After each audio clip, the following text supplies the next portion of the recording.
After the Great Railway Show, the engines of Sodor were ready to go back to their old routine, pulling coaches and freight around the island.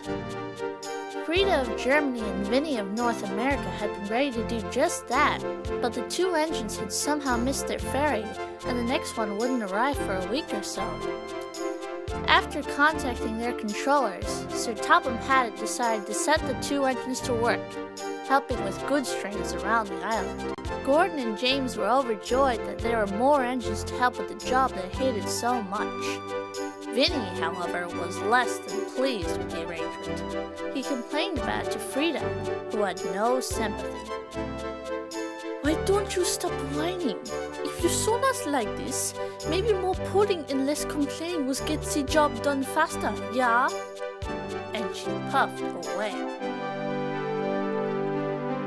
"Maybe it will get the job done faster. Bah! It's not fair. I should be back in the USA doing my jobs, instead of busting my boiler for these Sodor sissies. It just ain't fair."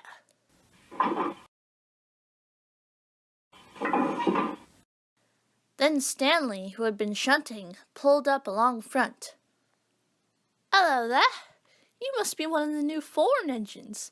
I'm Stanley," he puffed cheerfully. "Tell me, do you like a little island so far?" This was the last straw for Vinny. "Yeah, sure I do.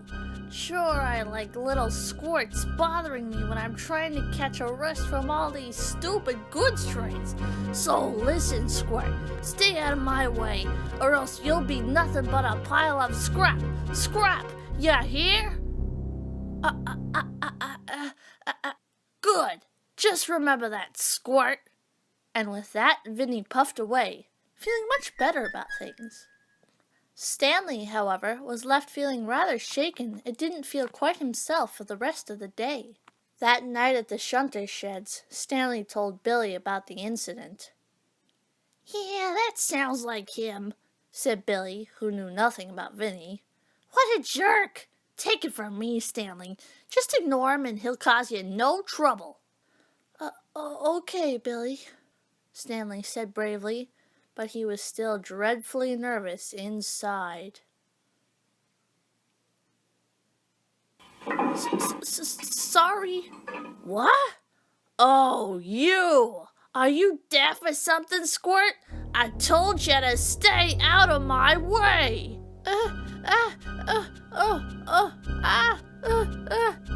I told you to scram!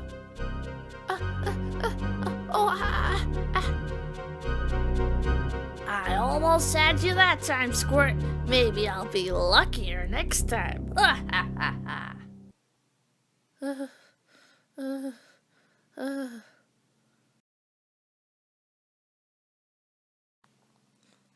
"Come on, Stanley, stop fooling about," said his driver. "We have shunting and trains to pull." I can't. Rosie can do my jobs.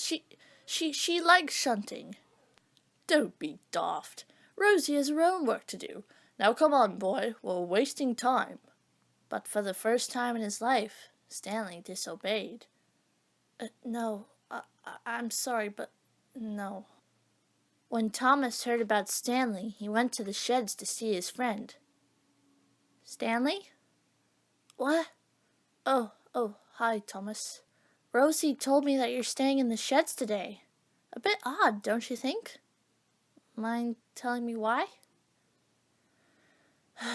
"It's none of your concern." "Stanley, you saved my life once. The least I can do is share in your troubles." Stanley hesitated. Then he sighed and told Thomas all about Vinny. "And that's why I won't come out of the shed. I'm sure he means to scrap me, and I'm afraid." "Oh, Stanley, I know Vinny. He's a bully through and through, but that's no reason to hide. You're a brave, strong engine, and you shouldn't have to take such things from him. All you have to do is stand up to him. Simple." "No, Thomas, I can't. He's so big and so strong. Think of what he could do to my lovely white paint and me. You said I'm strong. Well, next to him I'm tiny. I'm nothing at all. I couldn't possibly stand up to him. Just go, Thomas. Okay, Stanley. I can't make you do something you don't want to. But Stanley, just remember this. I know you. You're strong and brave, too. Nobody can take that away from you. Except for you. Bye, Stanley. And Thomas puffed away, leaving his friend alone with his thoughts.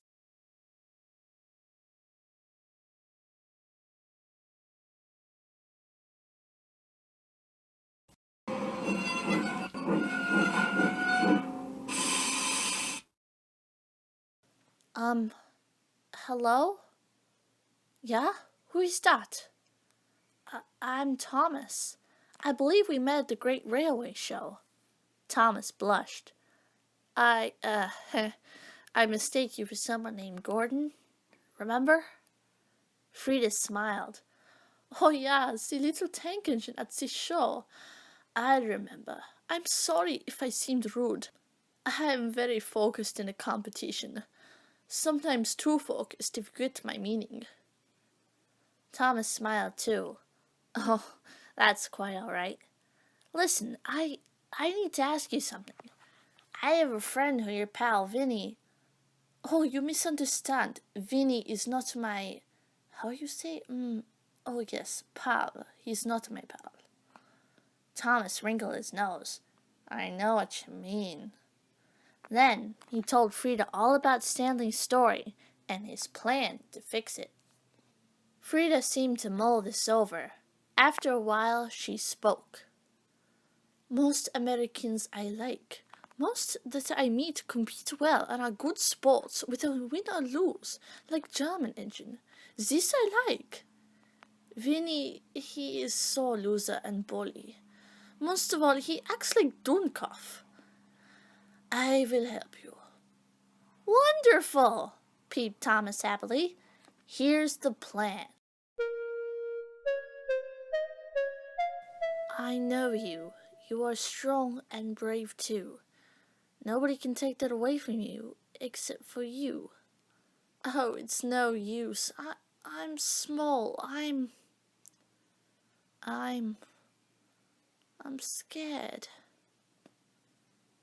But I've been scared before, right? No, not really. Never this petrified. But I am strong. When Thomas was off the rails after his adventure in the mines, I pulled him back. No other tank engine could have done that alone. I am strong.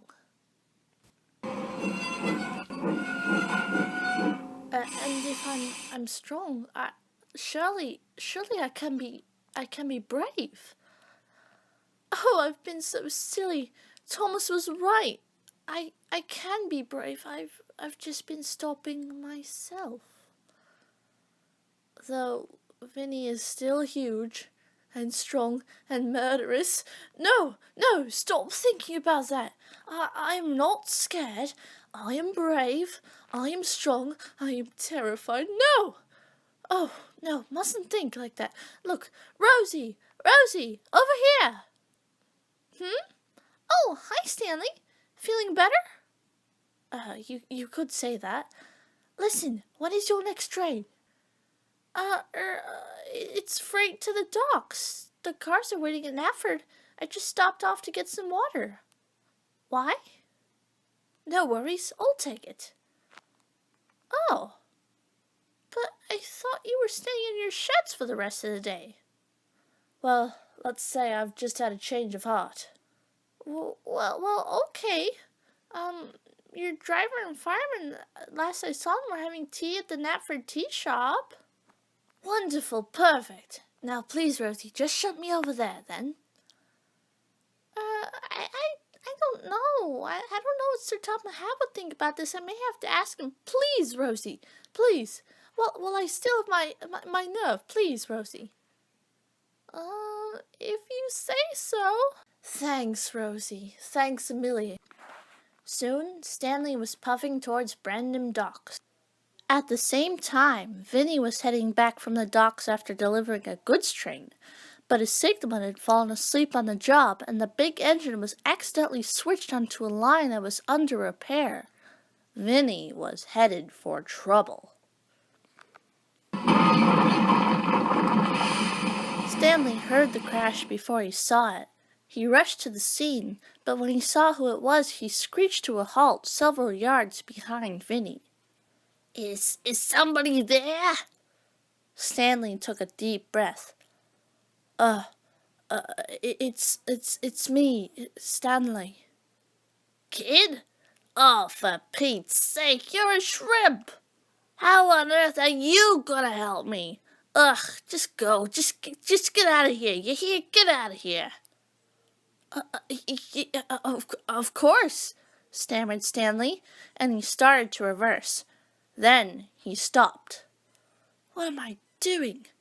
Look, Vinny, I know you don't like me, but the fact is you're stuck and blocking the line.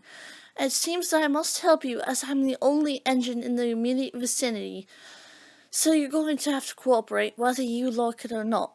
Now, just wait while I shunt this train to a siding, and then I'll see about you. But In no time, Stanley had put his train into a siding and had coupled up to Vinny. Ready? He whistled. As I'll ever be, the big engine growled. Stanley started pulling. He strained and heaved, he groaned and tugged. Vinny was extremely heavy. At last, he stopped.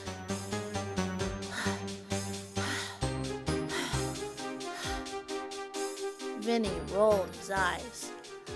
I knew you couldn't do it, he muttered. You're just a good-for-nothing shrimp. Suddenly, all of Stanley's remaining fear vanished to be replaced by anger. Shrimp? Shrimp? Squirt! Shrimp! Oh, is that all you can say? For goodness sake, don't you ever stop? Did you ever consider that some engines don't like being belittled? Of course I wouldn't expect a big mean bully like you to care. I am not nothing. I can do it. What happened? Stanley had indeed pulled Vinny back onto the rails, but in the process he had burst his safety valve, just as he had when he had pulled Thomas back onto the tracks all that time ago. I don't believe it. It's happened again, he muttered, remembering.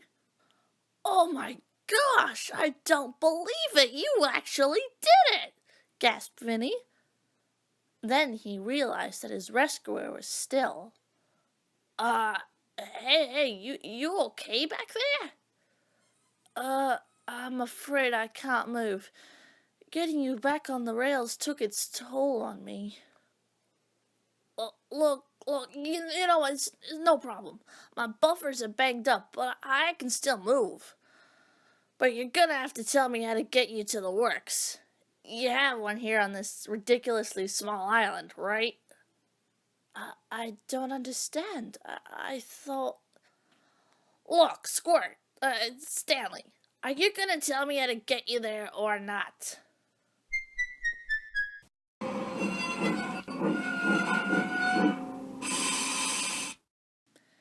Thanks for getting me to the works, Vinny. That was nothing at all. Look, kid. What is it? All that time I was, sort of pushing you around. Look, I usually don't like Squirt's tank engines. They bother me. They're annoying, but look, you know what? You're okay. For a Squirt, you know? Yeah, I think I know. Thanks, Vinny. And with that, Stanley knew their enmity was at an end. He knew that he and Vinny had both learned something from the experience. 1, you're braver than you think, and 2, never judge an engine by its cover. And what of Frida and Thomas? En route with their plan, both had heard tell of Stanley's rescue, and so all were left feeling quite pleased about the day's events.